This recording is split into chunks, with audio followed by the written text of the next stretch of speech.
we're going to create a web common preset and hit create, and then we're going to go to file, place, and we're going to take the logo that we just downloaded and we're going to click one time. Do not click and drag or else you're going to resize it in an undesirable manner. Then we're going to click embed and we're going to duplicate this so we have something to refer back to. Once we have embedded this, you'll see in quick actions there's an image trace button, and we're going to click default to begin, and you're going to notice that it did not do a good job. What it did do though is it made the pixels into vectors, but again these vectors are pretty terrible, so we're going to click on the image trace panel right here and we're going to click auto color, and that does a much better job than before. If we click on our advanced settings right here, the two big things that we want to adjust are the snap curves to lines and ignore white.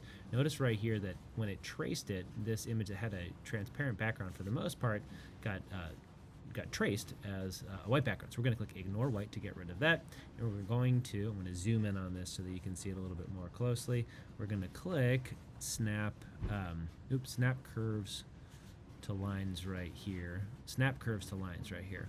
It's going to make it a little bit straighter and we don't have as wavy. I'm also going to increase the number of paths, and I'm going to increase the corners right here to make it a little bit more geometric, and then I'm going to click expand. That's a really important step, and basically that turns it into a vector, otherwise it's not.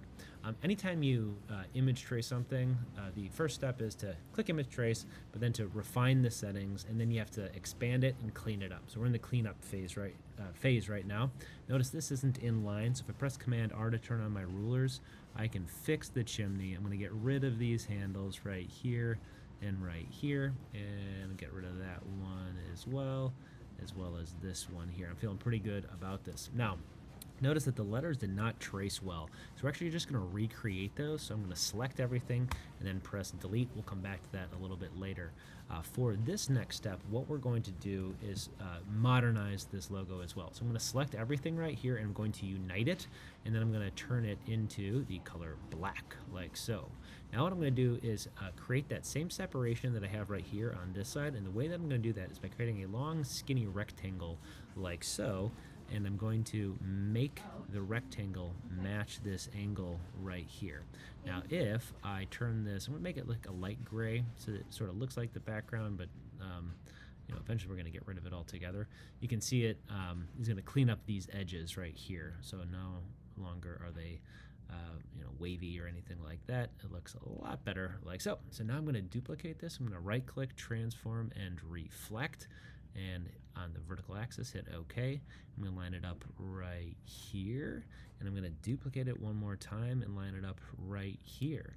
Okay, so now obviously that doesn't look good. If I were to change this to white, that would give us the desired effect right now, but if I were to move it onto a background that's other than white, it's no good. So here's what we're going to do. Let me undo those two steps.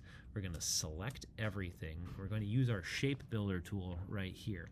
Now the shape builder tool allows us to have a plus mode and a minus mode. If I press option, then I can subtract these shapes from each other. So I'm going to draw my line through here, and that's going to basically cut out that shape. Now if I zoom in, I can see that I have it on here and here as well, and then here and here, and just going to sort of draw through to get rid of all this unwanted stuff, as you see I'm doing right like so. All right, so now it still looks like two roofs, but it also looks like the letter M for the name Metro Realty.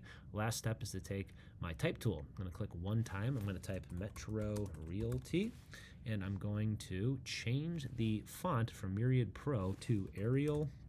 I'm going to go with Arial Bold, like so. I'm going to hold the shift key and resize this to about here, and fun little trick right here, I'm going to change the tracking. So right now it's at 0, I'm going to make it 100. So it just adds a little bit of space, and I'm going to increase my font size to about 34, and then I'm going to use my alignment options to center these right here. So now I have the updated logo. It's a little bit cleaner, a little bit more modern. It's a vector right here and here.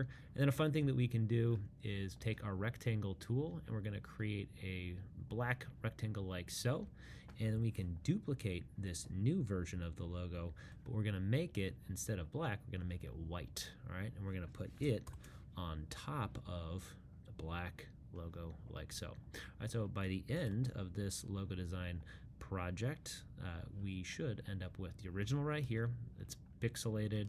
The colors look a little bit dated. The font isn't great. We have our new, cleaner, sleeker, more modern version that works both as a dark value on light and as a light value on dark. Save it and submit.